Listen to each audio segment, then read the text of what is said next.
নমস্কার, আমি পায়েল। শুরুতেই নজর রাখতে হচ্ছে ফের দুর্ঘটনার মুখে পরিযায়ী শ্রমিকরা। ফের দুর্ঘটনায় পরিযায়ী শ্রমিকদের মৃত্যু।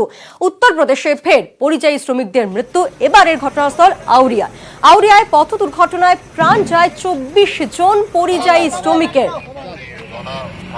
আজ ভোরে এই দুর্ঘটনার মুখে পড়ে পরিযায়ী শ্রমিকরা, যেখানে মৃত্যু হয়েছে 24 জন পরিযায়ী শ্রমিকের।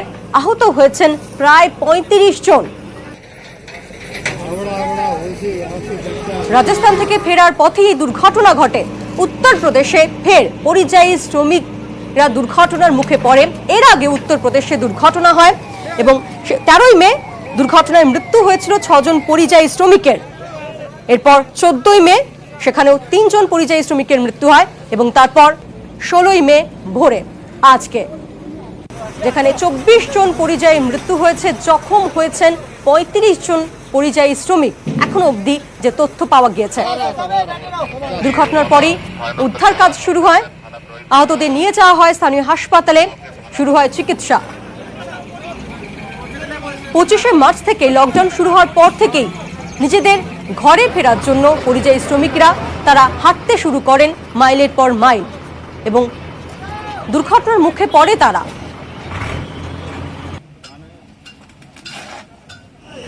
ফের পরিযায়ী শ্রমিকরা দুর্ঘটনার কবলে। মৃত্যু হয়েছে 24 জন পরিযায়ী শ্রমিকের। উত্তরপ্রদেশে ঘটনা। আজ ভোরে দুর্ঘটনার মুখে পড়ে পরিযায়ী শ্রমিকরা। এরপর শুরু হয় উদ্ধার কাজ।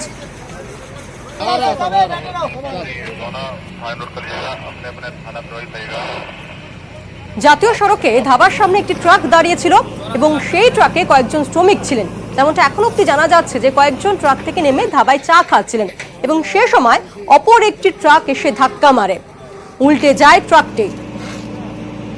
দুর্ঘটনায় মৃত্যু হয়েছে 24 জনের। উত্তরপ্রদেশের আগেও দুর্ঘটনায় পরিযায়ী শ্রমিকদের মৃত্যু হয়েছে। এর আগে 13ই মে দুর্ঘটনায় মৃত্যু হয় 6 জনের। মুজফফরনগরে উত্তরপ্রদেশে সে সময় দুর্ঘটনা হয়। এরপর 14ই মে দুর্ঘটনায় মৃত্যু হয়েছিল 3 জন পরিযায়ী শ্রমিকের।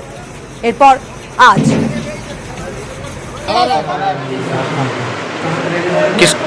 किससे एक्सीडेंट हुआ? टक्कर मार दिया गाड़ी में। कौन सी गाड़ी पे थे आप लोग? क्या हुआ? आपकी भी बोरे में। जी, आपकी भी बोरे में ऊपर में। अच्छा अच्छा। क्या किसने भाई टक्कर? गाड़ी में पीछे से टक्कर मार दी, उसके बाद नीचे में पलट खा गया। उस ट्रक में कितने लोग बैठे हुए थे आप? 40-25 में। ফের দুর্ঘটনার মুখে পরিযায়ী শ্রমিকরা। এ নিয়ে আরো বিস্তারিত জানবো, রয়েছেন আমাদের প্রতিনিধি রবি तिवारी। रवि जी, पहले तो जानना चाहेंगे कैसे हुआ हादसा?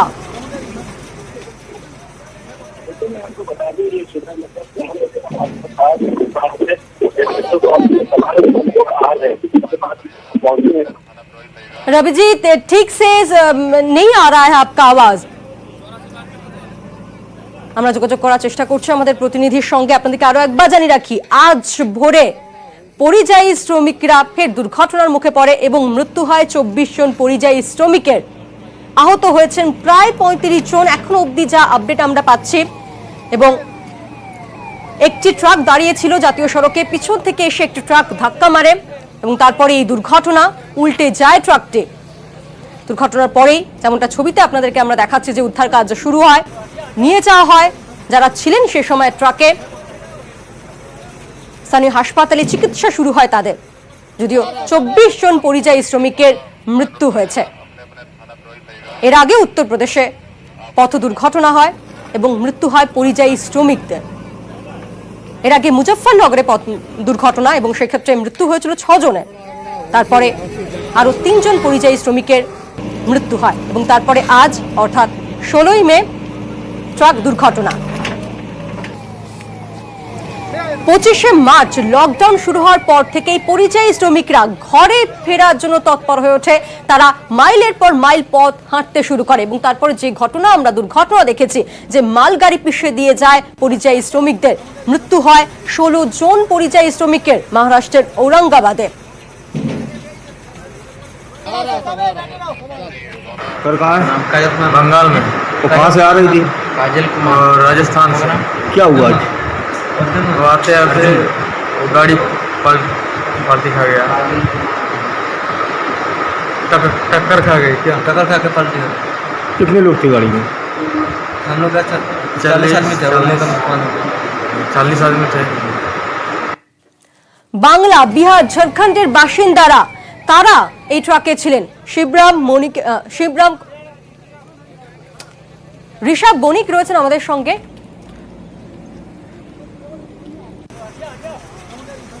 আমাদের প্রতিনিধি রয়েছে ऋषभ जी, जानना चाहेंगे जे हादसा कैसे हुआ, क्या जानकारी मिल रहा है अभी तक? पायल, देखिए सुबह 4 बजे का हादसा बताया जा रहा है। अप्रवासी श्रमिक जो राजस्थान के एक ट्रॉलर में बैठे हुए थे, एक ट्रॉलर पर करीब 50 के करीब ये अप्रवासी श्रमिक बैठे हुए थे और ट्रॉलर में सीमेंट और चूने की बोरियां लदी हुई थी। सुबह 4 बजे औरैया हाईवे पर खड़े हुए डीसीएम में ट्रॉलर ने पीछे से टक्कर मारी है, जिसके बाद ट्रॉलर पलट गया है। तो ट्रॉलर पर बैठे हुए अप्रवासी श्रमिक ट्रॉलर के नीचे और बोरियों में दब गए थे, जिसके बाद वहां पर पुलिस पहुंची है और जो वहां पे हताहत लोग थे उनको निकाला जाना शुरू हुआ है, जिसके बाद 24 लोगों के शव निकाले गए हैं। 24 अप्रवासी श्रमिकों की इस हादसे में मौत हो चुकी है। 15 के करीब घायल हैं, जिनको सैफई के मिनी पीजीआई में भर्ती कराया गया है, जहां पर 3-4 और अप्रवासी श्रमिकों की हालत नाजुक बताई जाती है। डीजीपी हितेश चंद्र अवस्थी ने इस हादसे की जांच के भी आदेश दिए और ये साफ कहा है कि जो भी इस हादसे के लिए जिम्मेदार है उसके खिलाफ कार्रवाई भी की जाएगी और अधिकारियों की जिम्मेदारी इस मामले में तय की जाएगी। मुख्यमंत्री योगी आदित्यनाथ ने कहा है कि जिन भी अप्रवासी श्रमिकों की इस मामले में मौत हुई है उनके शवों को सम्मानजनक तरीके से उनके घरों तक पहुंचाएगी उत्तर प्रदेश सरकार।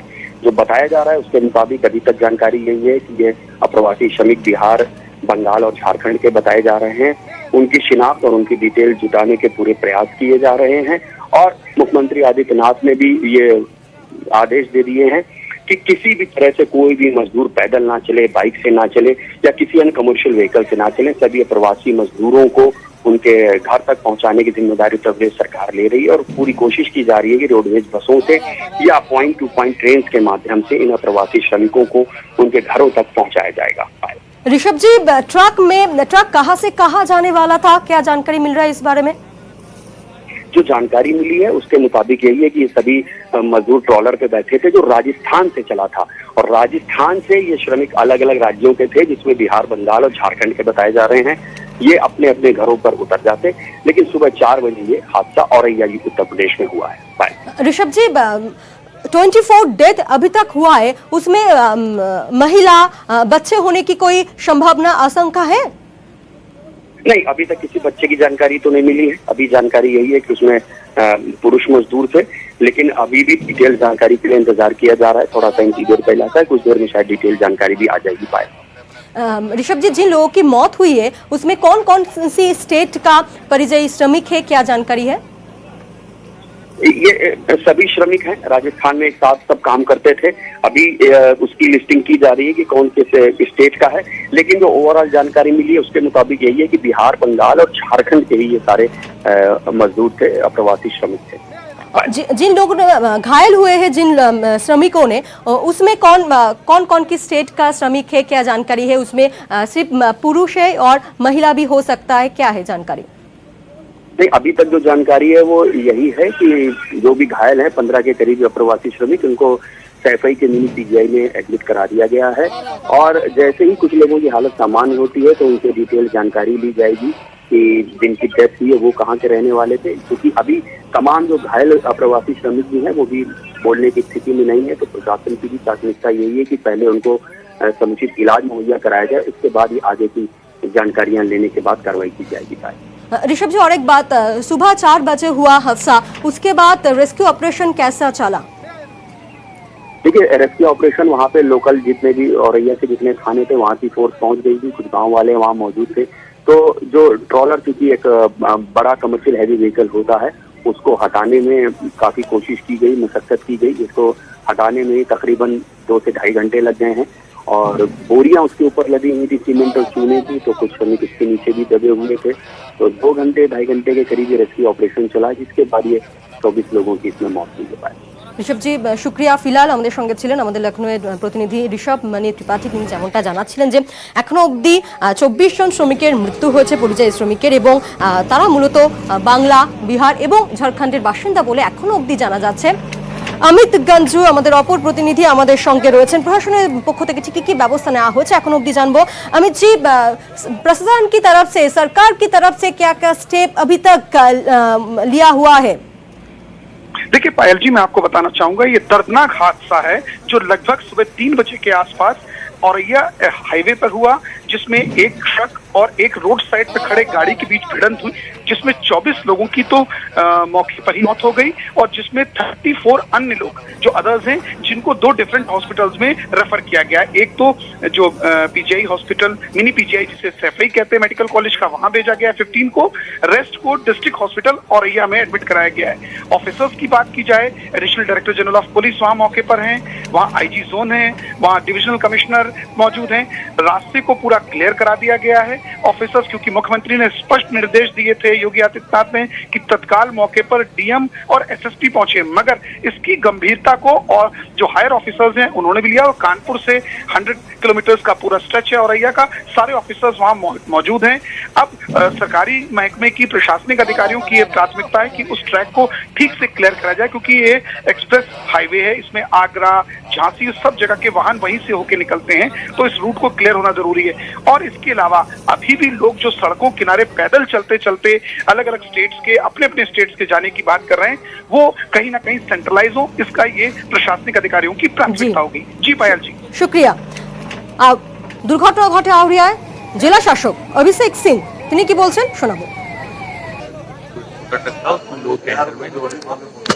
दिल्ली से आए थे तो वो ढाबे के पास रुक के चाय वाय पी रहे थे। पीछे से एक ट्रक, बड़ा ट्रक जिसमें कि चूने के बोरे लदे हुए थे, राजस्थान साइड से आया, राजस्थान के नंबर है, उसमें कुछ जो लोग बैठे हुए थे, वो ट्रक पीछे से आके इनसे टकराया। तो शायद ड्राइवर को जबकि कुछ चाहिए होगी, साइड में था, ट्रक से साइड में खड़ा हुआ था।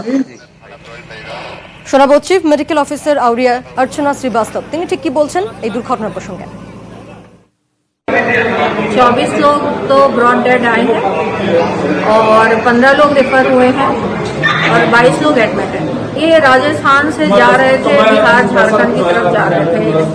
वो 15 लोग जो रेफर किए गए वो सैफई में हैं, गंभीर हुए। ভোর 4টে নাগাদ দুর্ঘটনা ঘটে, যেখানে মৃত্যু হয় 24 জন পরিযায়ী শ্রমিকের, আহত হয়েছেন বেশ কয়েকজন। তাদেরকে নিয়ে যাওয়া হয়েছে দুটি হাসপাতালে, চিকিৎসা শুরু হয়েছে। পরিযায়ী শ্রমিকরা বারবার করে দুর্ঘটনার মুখে পড়তে হচ্ছে, তাদেরকে মৃত্যু হচ্ছে। এর আগেও যেমনটা উত্তরপ্রদেশে, সেখানে দুবার পথ দুর্ঘটনা ঘটে এবং তারপরে আজ ভোর 4টের সময় যেখানে মৃত্যু হয় 24 জন পরিযায়ী শ্রমিকের।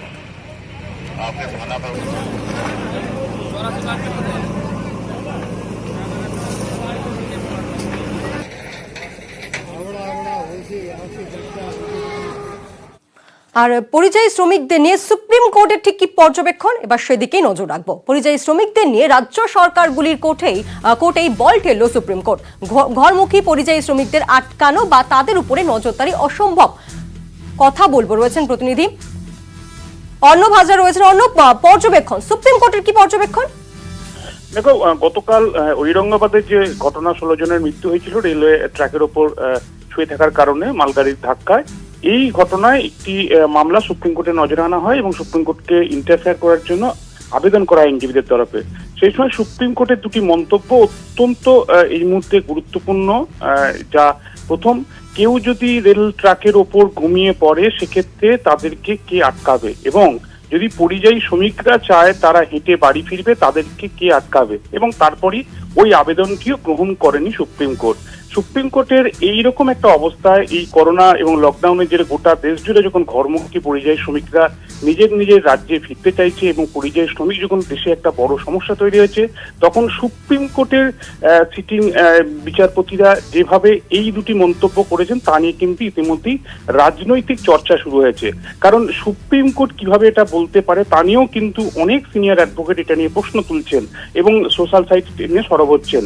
কারণ ঔরঙ্গাবাদের ঘটনার পর কার্যত প্রশাসনের চোখ খুলে গিয়েছিল যে পরিযায়ী শ্রমিকরা যারা ঘরে ফিরতে চাইছেন তারা রেলওয়ে ট্র্যাক ধরে ফিরছিলেন এবং সেই সময় ঘুমিয়ে পড়ার কারণে অনেকের মৃত্যু হয়েছে। তুমি যেমনটা শুরুতেই খবরে বললে, এবং অনেক ঘরমুখী পরিযায়ী শ্রমিকের আবারও অ্যাক্সিডেন্ট হয়েছে, মৃত্যু হয়েছে। সেখানে সুপ্রিম কোর্টের এই পর্যবেক্ষণ কিন্তু এই মুহূর্তে গোটা দেশের রাজনৈতিক চর্চার একটা বড়সড় বিষয় হয়ে অর্থাৎ রাজ্য সরকারের কোর্টে বল ঠেলে দিল সুপ্রিম কোর্ট। পাশাপাশি পরিযায়ী শ্রমিকদের বাড়ি ফেরাতে রাজ্যগুলিকে পরামর্শ কেন্দ্রের, গাইডলাইন জানিয়ে সব রাজ্যের মুখ্য সচিবকে চিঠি কেন্দ্রীয় স্বরাষ্ট্র সচিব অজয় ভাল্লার। এই নিয়েও জানবো, আমাদের সঙ্গে রয়েছেন আমাদের প্রতিনিধি অর্ণব। অর্ণব, মুখ্য সচিব, রাজ্যের মুখ্য সচিবকে চিঠি দেওয়া হয়েছে, সেক্ষেত্রে চিঠিতে কি বলা হয়েছে?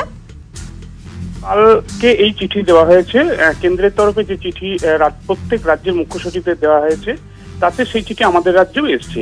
এবং সেই চিঠির মর্মবস্তু হলো এই: এতদিন পর্যন্ত ঘরমুখী পরিযায়ী শ্রমিকদের নিয়ে নানা রকম চাপানোতর চলছিল, এবং সেখানে কেন্দ্রের তরফে চিঠিতে পরিষ্কার করা হয়েছে রাজ্যকে সুনিশ্চিত করতে হবে এই ঘরমুখী পরিযায়ী শ্রমিক বা পরিযায়ী শ্রমিকরা তারা যাতে রাস্তা দিয়ে না হাঁটেন, এবং রেলওয়ে ট্র্যাকের উপরে তারা যাতে না হাঁটেন বা তার উপর যাতে শুয়ে না পড়েন, এবং প্রয়োজনে বেশি বেশি করে এটা অনেক বেশি প্রচার করতে হবে, তাদের কাউন্সিলিং করতে হবে, এবং তাদের শেল্টার হোমে নিয়ে যেতে হবে, এবং পুরো কাজটাই যেন রাজ্যকে করতে হবে। কার্যত রাজ্যের দিকেই বল ঠেলে দিয়েছে কেন্দ্র।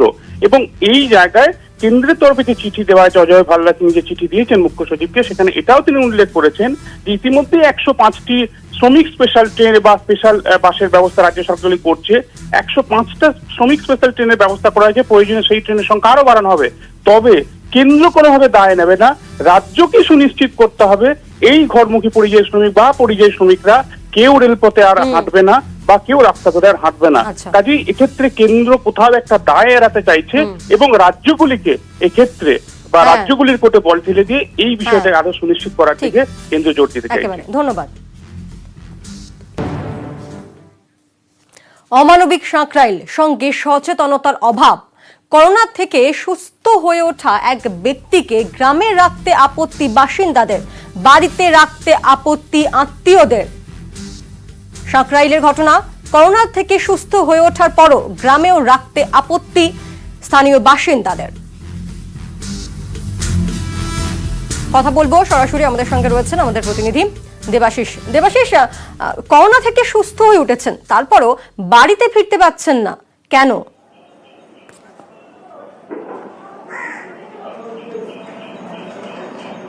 একেবারে এই প্রশ্নটাই উঠছে গোটা সমাজ জুড়ে, যে যখন আমরা বারবার করে রাজ্য সরকার, কেন্দ্র সরকার, চিকিৎসকরা বারবার করে আবেদন করছে যারা সুস্থ হচ্ছে তাদের পাশে দাঁড়ান, তাই সেই বার্তা কিন্তু মানুষের মধ্যে যাচ্ছে না। মানে সাঁকরাইলের যে ঘটনা, পান্নালাল বাবু যিনি কলকাতার পুরসভার কর্মী, তিনি করোনায় আক্রান্ত হয়েছিলেন 1 মে, তারপরে তিনি বাঙ্গুর হাসপাতালে ভর্তি হন এবং তারপর তিনি সুস্থ হয়ে যান। সুস্থ হয়ে বাড়ি ফিরতে কিন্তু মূলত সমস্যা।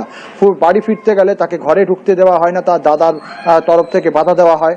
তার এক বন্ধু তাকে আশ্রয় দেয় তার বাড়িতে, সেখান থেকেও গ্রামবাসীরা তাকে বিতাড়িত করে এবং সেই গ্রাম থেকে তাকে তাড়িয়ে দেওয়া হয়। এবং পুলিশের ভূমিকা নিয়ে যথেষ্ট প্রশ্ন উঠছে। পুলিশ তাকে নিয়ে চলে যায় এবং তাকে একটি সাঁকরাইল স্টেশনের টিকিট কাউন্টারের মধ্যে বসিয়ে রেখে চলে যায়, যেখানে পুলিশের কিন্তু অনেকটা গুরুত্ব দরকার বা দায়িত্ব নেওয়া উচিত ছিল এই রোগী বা এই পান্নালাল বাবুর ক্ষেত্রে।